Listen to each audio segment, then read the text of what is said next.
Hello guys, welcome to the new video. Today, I will show you how to check ended contracts on Upwork. First, open the Upwork website or app and log into your account. Go to the My Job section from the top menu. Click on the All Contracts tab. Here you'll see a list of both active and ended contracts. Scroll down to find the ended contract section.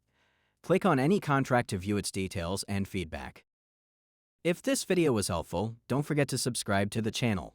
See you in the next video.